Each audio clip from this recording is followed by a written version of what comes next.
Millionaire returned unannounced and saw his wife crying on her knees, begging the black maid. What he discovered froze him. "Please, Louise, don't tell him. I'll do anything you want. Just don't say a word." Catherine Whitmore, wife of millionaire investor Thomas Whitmore, was on her knees. Her designer blouse in disarray, mascara streaking down her face as her shoulders heaved with silent sobs. Her trembling hands clutched at the apron of Louise Harris, the family's loyal black maid who had worked for the Whitmore family for over 25 years. Catherine, a woman who was usually a picture of grace and poise at the most prestigious galas, now appeared shattered, reduced to a desperate plea. Louise, in her early 60s, stood still, her posture as rigid as her resolve. Her dark eyes, usually serene and unyielding, now burned with an unmistakable conflict. She stared down at the woman who had once regarded her as nothing more than a servant, yet she had become the quiet pillar who had raised their only daughter.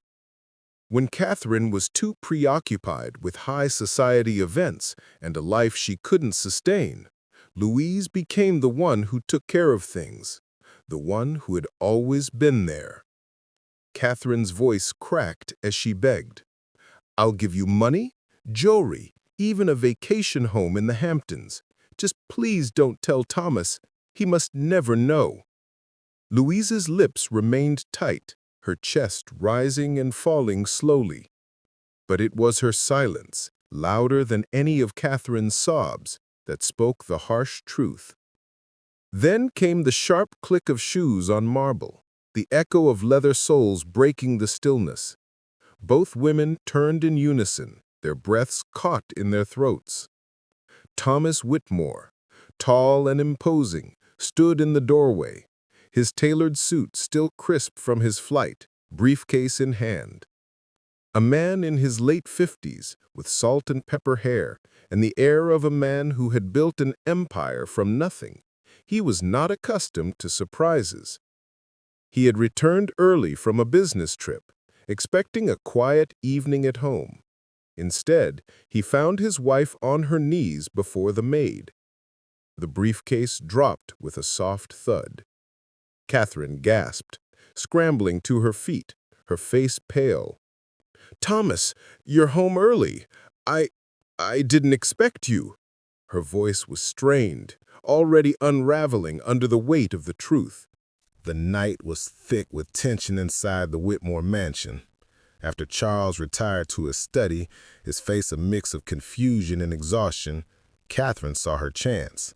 This was her moment. She rushed to the kitchen where Louise was finishing the dishes, her hands moving slowly but with purpose. The clink of porcelain against glass filled the air, but Catherine couldn't bear the silence. Her voice cracked as it broke through the quiet. "Why didn't you say something?" Her eyes were wide, frantic, her hands trembling as they gripped the counter in front of her. "Why didn't you cover for me?" Her voice rose with desperation. "You just stood there, silent, making me look like a fool." Louise continued drying the dishes, the rhythm of her hands steady and unhurried. She didn't look up. Her calmness only deepened Catherine's panic. "Because lies don't last, Mrs. Whitmore," Louise says softly. "Secrets rot walls from the inside." Catherine's anger surged. She slammed a palm against the counter, the sound echoing in the quiet room. "Don't lecture me," she spat, stepping closer to Louise. "You think you're so noble, standing there in your apron like you're better than me. You're a maid in my house." The sting of Catherine's words hit Louise, but she held her composure. "I've been in this house longer than your marriage. I raised your son when you wouldn't." She let the weight of her words settle in. "I know what you're afraid of. It's not me." Catherine's voice dropped to a desperate whisper. "Then help me, please. I'll give you anything you want. money, the jewelry from the safe, even a villa in California. Just promise me you'll never breathe a word of this to Charles. He could never know." Louise shook her head slowly. "You can't buy silence, Catherine. And you can't bribe me into hiding the truth." Her voice was firm, but sorrowful. Catherine's eyes filled with a dangerous mixture of fear and rage. "If you open your mouth, Louise, you'll destroy everything. You'll ruin him. Do you want that on your conscience?" Louise's shoulders tensed, her knuckles turning white as she gripped the dish towel. She said nothing, but her silence was louder than any words Catherine could say. Catherine's breath quickened, panic rising in her chest. "Swear it," she demanded, grabbing Louise's arm. "Swear you'll stay silent." Louise pulled free from Catherine's grip, her voice steady but full of sorrow. "The truth has a way of breaking out, Catherine. And when it does, it won't be me who destroys your family. It will be you." For the first time in years, Catherine felt powerless. The maid she had once belittled now held the fate of her world in her calloused hands. Louise had the power to shatter everything. Catherine knew if Louise ever chose to speak, the walls of their perfect world would come crashing down. The next morning, the sun barely rising over the Whitmore estate, Charles sat at the long mahogany dining table. The rich smell of freshly brewed coffee rose from a porcelain cup, but his mind was elsewhere. Catherine sat opposite him, her movements stiff as she buttered a piece of toast she barely touched. Louise moved quietly around the room, placing dishes with her usual precision, though her presence was almost palpable in the stillness. Charles studied his wife, his narrowed eyes scanning her. The image of her on her knees pleading with Louise the night before wouldn't leave his mind. "You looked distressed last night," he said slowly, his voice flat, his gaze never leaving her face. "Do you want to explain it to me now?" Catherine's forced smile was as brittle as the toast she fidgeted with. "Darling, you came home early, that's all. You startled me. I was venting. Louise just happened to be there. Don't read into it." Charles leaned back in his chair, skeptical. His instincts, honed over years of business dealings and shrewd decisions, told him she was hiding something. But his heart, the part of him that had trusted her for nearly 25 years, hesitated. He had built an empire on suspicion, but when it came to his wife, he wanted to believe in love. Louise set down the last dish and met Charles's gaze briefly. In that fleeting moment, something passed between them, an unspoken understanding. Charles's eyes searched hers, but she lowered her gaze and stepped back, her lips pressed together, in silence. Catherine seized the silence, eager to cover her tracks. "See? Even Louise will tell you there's nothing. Isn't that right?" Louise hesitated, her voice soft but unyielding. "I serve this house, Mr. Whitmore. That's all." Her neutrality stung. It spoke volumes, and Charles could feel it. He sighed, rubbing his temple, as if the weight of everything pressing on him was too much. "Fine. I'll take your word for it." He paused, then turned his focus back to Catherine. "But if there's something I should know, better it comes from you than anyone else." Catherine leaned across the table, brushing her hand against his, trying to regain control. "There's nothing, Charles. Nothing at all." The lie slid off her tongue so smoothly, Charles almost believed it. Almost. Moments later, the soft sound of light footsteps echoed down the hallway. Daniel, the Whitmore's 12-year-old son, burst into the room, his face bright with excitement. His wild chestnut hair was unkempt and his eyes sparkled with the innocence only a child could possess. "Dad!" Daniel grinned, running straight to Charles's side. "You're back early. Did you bring me anything from Chicago?"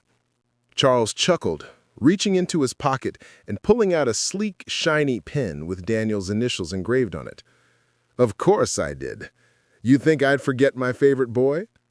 Daniel's eyes widened as he looked at the pen, his excitement palpable. "Wow, this is awesome! I'm going to use it for school. Everyone will know my dad gave it to me." He hugged Charles tightly, and for a moment, all the suspicion and unease that had clouded Charles's mind melted away. Catherine, sitting at the table, forced a smile, though her eyes flickered nervously toward Louise. She remained still, her hands neatly clasped in front of her. Charles ruffled Daniel's hair, the pride in his chest swelling as he looked at his son. He had built skyscrapers and companies, commanded boardrooms and deals, yet nothing brought him more joy than the sight of his son's smile. As Daniel chatted excitedly about his day at school, Charles's mind continued to churn. He still couldn't shake the image of Catherine on her knees before Louise, begging her to stay silent. Something didn't add up, and Charles was beginning to feel the weight of his growing doubts. Later that evening, as the Whitmore mansion settled into a quiet rhythm, the air grew thicker with tension. Charles had retired to his study to handle business calls, while Catherine lingered in her room, nursing a glass of wine, her fingers trembling slightly as she gripped the stem of the glass. Daniel was upstairs, finishing his homework. Louise, meanwhile, continued with her duties, moving quietly around the house, her heart heavy with everything she knew but couldn't say. It was in these moments of silence that Louise's mind raced. The memory of Catherine's frantic pleas and the cold, calculating look in her eyes weighed heavily on her. She had always been the quiet one, the one who stayed in the background, working in the shadows of the Whitmore family's grand life. But the truth had a way of making itself known, and the truth was gnawing at her now, pulling her toward a decision she had hoped she'd never have to make. A soft knock at the door broke her thoughts. She looked up, slightly startled, and saw Henry Lawson, the Whitmore's longtime driver, standing at the threshold. His face was lined with years of hard work, but tonight it was marked by something else, something darker. "Louise," Henry said softly, his voice heavy with emotion. "We need to talk." Louise studied him carefully, her sharp eyes narrowing. "What is it, Henry?" He hesitated, running a hand through his thinning hair before speaking again. "I can't carry it anymore, Louise. Watching Catherine beg you like that, watching Charles remain in the dark, it's killing me." His voice trembled, and Louise could see the torment in his eyes. Louise's chest tightened as she realized where this was going. She had been waiting for this moment, she just didn't expect it to come now. Henry had always been a quiet figure in the Whitmore household, but his guilt was now impossible to ignore. "Henry," Louise's voice softened, her tone firm but laced with compassion. "I know what you're about to say, but you need to understand something. That boy, Daniel, he only knows Charles as his father. He loves him. That's what matters. What good does it do to bring up the past now?" Henry stepped closer, his voice barely a whisper. "But he's my son, Louise, my flesh and blood. He deserves to know the truth. He has a right to know who his real father is." Louise's heart ached as she listened to him, but she remained resolute. "You made your choice years ago, Henry. You chose not to be there when Daniel needed you. Now you can't turn back." And you can't drag Daniel into this mess. He's just a child. He doesn't need to know everything. Henry's eyes glistened with unshed tears, his frustration rising. But he has a right to know, Louise. He deserves to know the truth. He deserves to know that I'm his father. Louise shook her head. And if Charles finds out, what happens then, Henry? Do you think he'll just accept it? Do you think Daniel will just accept it? This family, this world, it will all come crashing down. Is that what you want? Henry sank into a chair, his face pale, his hands trembling as he buried them in them. I can't keep living like this, Louise. Every day I watch him call Charles Dad. I can't be invisible anymore. It's tearing me apart. Louise took a deep breath, her hands folding in her lap as she sat across from him. The truth will come out, Henry, but it won't be in a way that will set you free. It'll destroy everything you've worked for, your family, Daniel, Charles, all of it. Are you willing to risk that? Henry looked up, his voice filled with raw emotion. How long can we keep the truth buried, Louise? How long until it all falls apart? Louise didn't have an answer for him. She had lived with this secret for years, but now the weight of it was too much to bear. She knew that eventually the truth would come out, but for now, the consequences of that truth seemed too unbearable. The tension in the Whitmore mansion continued to grow, thickening with every passing hour. Catherine, unable to shake the terror that had gripped her, paced the floor of her dressing room. The reflection in the gilded mirror before her seemed like a stranger, hollow-eyed, frazzled, and broken. Fear had erased the polished, composed woman she once was. The once pristine makeup, the glamorous wardrobe, it all seemed so far removed from the person staring back at her now. She was unraveling, and she knew it. The door opened softly, and Louise entered, her apron neat, her hands folded in front of her as if she had come to speak, but her silence filled the room like a warning. Catherine turned sharply, her eyes blazing with the fury of a cornered animal. "Close the door," Catherine commanded, her voice harsh. Louise obeyed, stepping in quietly but deliberately. The calmness in her movements was almost infuriating to Catherine. How could she stand there so composed when everything around them was collapsing? Catherine couldn't take it anymore. She stormed up to Louise, her eyes fiery with accusation. "You think I don't notice it," Catherine hissed, stepping closer to Louise. Her voice lowered, but the venom in it was unmistakable. "The way you look at me, the way Henry looks at you, you're both waiting for me to fall, aren't you? Well, one slip from either of you and I lose everything." Louise's gaze was unwavering. Her calmness only added to Catherine's growing sense of desperation. "I've said nothing, Mrs. Whitmore," Louise responded steadily, her voice unshaken. "Don't lie to me," Catherine's voice cracked, her face red with anger. "I can see it in your eyes. You think silence makes you righteous, but silence is a thin wall. One word from you and my whole life is over." Louise stood still, her posture strong and unyielding. "Shouting at me will not change what you did," she replied, her voice firm. "Your secrets, they don't stay buried forever, Catherine. They never do." Catherine's face crumpled into desperation, her voice lowering to a pleading whisper. "Promise me, Louise. Swear to me that you'll stay silent, for Daniel's sake. Please." Louise remained silent for a moment, her lips pressing together in thought. Then she shook her head. "I cannot promise what you ask. The truth has a way of breaking out, Catherine, and when it does, it will not be me who destroys you. It will be your own doing." Catherine stepped forward, her hand reaching out to grab Louise's arm in a desperate plea. "You don't understand," she said, her voice breaking. "I'm losing everything. I can't let him know. I can't."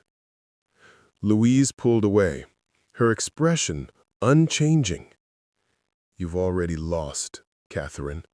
This family, it's been lost for years, but not because of me, because of you. For the first time in years, Catherine felt a true sense of powerlessness. Louise, the woman she had once looked down on, now stood in front of her with the truth, and Catherine's carefully crafted world was teetering on the edge of destruction. The door clicked open suddenly, and Henry stepped inside. His face was pale, and there was a tension in his posture that spoke of the turmoil inside him. He had been silent for so long, but now the weight of the truth was too much to carry alone. "You're both waiting for me to break, aren't you?" Catherine whispered, her voice shaking. "To expose everything." Henry stood near the door, his hands clenched into fists at his sides. He looked at Louise, his eyes full of unspoken words. Then he turned to Catherine, his gaze heavy with guilt. "Catherine," he began softly, "you know we can't keep this up forever. I can't keep pretending anymore." Catherine's breath caught in her throat. She felt her heart race, her mind spiraling as she realized what Henry was about to say. "Henry, don't you dare," she pleaded, stepping forward. "Please, don't." But it was too late. Henry's words tumbled out, full of pain and regret. "Daniel is mine, Catherine. He's my son." The room seemed to collapse around her. Her mind raced, unable to process what Henry had just said. Louise stood silently in the background, her expression unreadable. Catherine's chest tightened, her hands shaking as the weight of the truth slammed into her with the force of 1,000 storms. You can't be serious," Catherine whispered, her voice breaking. "You're lying. Daniel has always known Charles as his father. He's my son, my family." But Henry's face was grim, the sorrow in his eyes undeniable. "The truth doesn't change, Catherine. Daniel deserves to know who his real father is. You can't keep him in the dark forever." Catherine staggered back, her knees weak with the realization that everything she had fought to protect, her family, her reputation, her secrets, was now crumbling. "Please, Henry," Catherine sobbed, "don't make me lose everything. You don't understand what's at stake here." Henry's expression softened, but there was no turning back now. "I know what's at stake, Catherine, but Daniel has a right to know who he is, and so do you." Catherine could barely breathe, the suffocating weight of guilt and fear pressing down on her chest. Her world was falling apart, and there was nothing she could do to stop it. The days that followed Louise's revelation were a blur of silence and tension. Catherine shut herself away in her room, pacing with trembling hands and sleepless eyes. She couldn't escape the reality of what had been said, what had been exposed. Henry avoided Charles entirely, the weight of his guilt suffocating him. He knew that his confession had set off a chain of events that could never be undone. Louise continued with her duties, moving around the house with a quiet grace. But beneath her composed exterior, she carried the weight of the truth that had shattered the Whitmore family. It was a heavy burden, but it was a burden she had been ready to carry for years. She had lived with the secret for too long, and now it had come to light. But Charles, however, moved with a terrifying calm. He had built his life on facts and evidence. He trusted logic and reason more than feelings. But this was different. This was his family, his son, his life. And everything he had believed in had just been torn apart. He spent long hours in his study, his mind spinning. He had always trusted Catherine. They had built their empire together. But now doubt had crept in like a silent poison, infecting everything he thought he knew. He couldn't stand the uncertainty anymore. He had to know the truth, and he was willing to go to any lengths to uncover it. One evening, after a long day of phone calls and meetings, Charles called for a meeting in the grand living room. The Whitmore mansion was quieter than usual, the silence hanging heavily in the air. Catherine sat rigid on the sofa, her eyes red from crying. Henry stood near the doorway, his posture tense and uneasy. Louise hovered silently in the background, her gaze unreadable. Daniel, oblivious to the storm raging in the family around him, sat next to Charles. His eyes darted nervously between the adults in the room, sensing the tension but not fully understanding it. He had always been the child who was protected from the drama of the adult world, but today things were different. Today he could feel the weight of the secrets that had been kept from him for so long. Charles held up a piece of paper in his hand, his face pale as he looked around the room. "This is the result of the DNA test," he said quietly, his voice steady but full of an emotion Daniel had never heard before. "Daniel is not my son by blood. Henry, he is yours." Gasps filled the room. Catherine's face turned white, her hands trembling as she covered her mouth in disbelief. Henry's jaw clenched, his eyes filled with a mixture of shame and regret. Daniel's small voice broke the silence. "Dad, what does that mean?" Charles knelt in front of him, his hands gently holding Daniel's. "It means nothing, son. Nothing at all. Because no matter what this paper says, I am your father. I raised you, I love you, and nothing, no paper, no test, no secret can change that." Daniel's eyes filled with tears as he threw his arms around Charles. "You're my dad. You'll always be my dad," he cried, his voice shaking with the weight of the emotions he had never fully understood until now. But Henry's voice cut through the moment, raw and filled with anger. "You can't just erase me, Charles. He's my blood, my son. I have rights too, more rights than you ever did." Charles stood slowly, his eyes burning with fury. "Fatherhood isn't about blood, Henry. It's about love. It's about sacrifice. Where were you when he needed you? Where were you when he called for comfort? I've been here. I've always been here." Henry's fists clenched, his voice rising with frustration. "And you think you can just steal him from me? You think you can keep him forever? I'll fight you for him, Charles, in court if I have to." Charles stepped forward, unflinching, his resolve hardening. "Then prepare yourself, Henry, because I will not lose my son. Not to you, not to anyone." The tension in the room was unbearable. Louise, standing in the background, felt a prayer rise from her chest. She had never wanted this. She had never wanted to be the one to tear apart a family. But the truth had a way of forcing people to face what they had been avoiding for too long. Outside the courtroom, the scene was one of chaos. Reporters crowded around, eager to capture every detail of the Whitmore family's downfall. Inside, it was the same. The courtroom was packed with people who had no idea of the devastation that lay beneath the surface.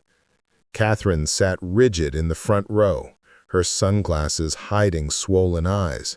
Louise sat quietly, her face lined with sorrow, as she prayed silently for Daniel's future. At the center of it all sat Charles, his back straight and his eyes filled with determination. Beside him, Daniel's face was pale, his hands trembling as he looked around at the courtroom full of strangers. Across from them sat Henry, his jaw tight and his lawyer whispering in his ear with quiet confidence. The judge entered, his robes flowing as he took his seat. The room fell into silence. The battle for Daniel's future was about to begin. Henry's attorney rose first, his voice booming through the room. "Your Honor, this case is simple. The DNA test proves that Henry Lawson is the biological father of Daniel Whitmore. No matter how much affection Mr. Charles Whitmore claims to feel, the law recognizes bloodline. A father has rights that no millionaire's wallet or words can erase."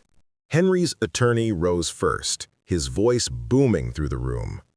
"Your Honor, this case is simple. The DNA test proves that my client, Henry Lawson, is the biological father of Daniel Whitmore. No matter how much affection Mr. Charles Whitmore claims to feel, the law recognizes bloodline. A father has rights that no millionaire's wallet or words can erase." Charles's attorney, a woman with fire in her eyes, rose next. "Your Honor, fatherhood is more than a drop of blood under a microscope. It's about presence. It's about sacrifice. For 12 years, Charles Whitmore has been Daniel's father. He's been there for every scraped knee, every tear, every joy. You can't measure love with a test tube." The judge listened carefully, his brow furrowed as he considered both arguments. The case was about more than just biology. It was about the very definition of fatherhood. The questioning began. Catherine was called to the stand, her voice shaking as she admitted to the affair. "I thought it was a mistake," she whispered. "But Charles, he was always Daniel's father in every way that mattered. Henry was never there." Henry's lawyer pounced, asking the hard questions. "So you admit Mr. Lawson is the true father?" Catherine's tears fell freely as she whispered, "By blood, yes, but not in heart."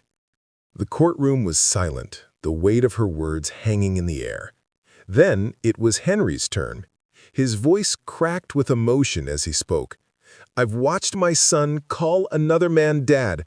I've lived in the shadows, knowing that he's mine, but never able to claim him."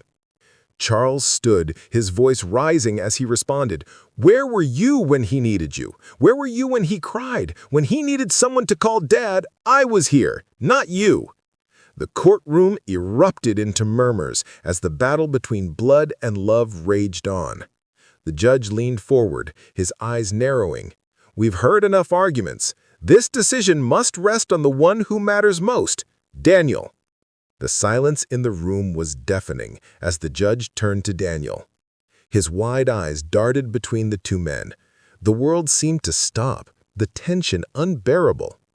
"Daniel," the judge said gently, "who do you want to be your father?"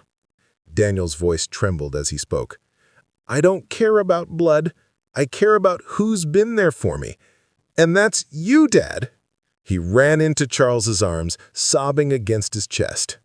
Outside the courthouse, the crowd parted as Charles, Daniel, and Louise stepped into the sunlight together.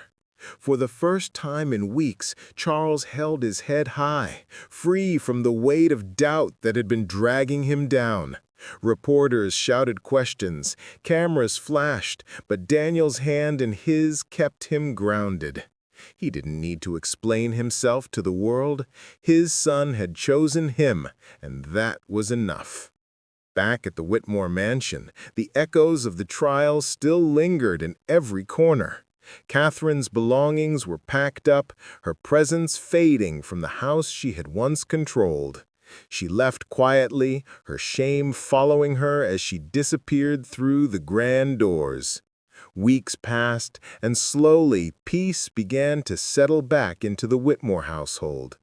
Daniel's laughter filled the halls once again, and the brightness returned to his eyes. Louise's steady presence was no longer just that of a maid, but that of family. And in time, Charles saw what he had long ignored. The woman who had stood by him all these years, who had loved Daniel like her own, was the one who truly belonged by his side. One quiet spring afternoon, in the garden where Daniel once played, Charles took Louise's hand. "You've been more than a servant, more than a guardian. You've been our strength, and I don't want to walk another day without you." Louise's eyes softened, her lips trembling into the first smile she had allowed in weeks. Daniel, watching from the steps, grinned through the sunshine. Their family, once broken by lies, was now whole again, rebuilt through love. Because in the end, love had proven stronger than secrets, stronger than blood, stronger than betrayal. And it was love that gave them a new beginning. If you've made it this far, God bless you. Don't forget to like this video and share it with your friends so that this powerful story of love, sacrifice, and redemption can reach them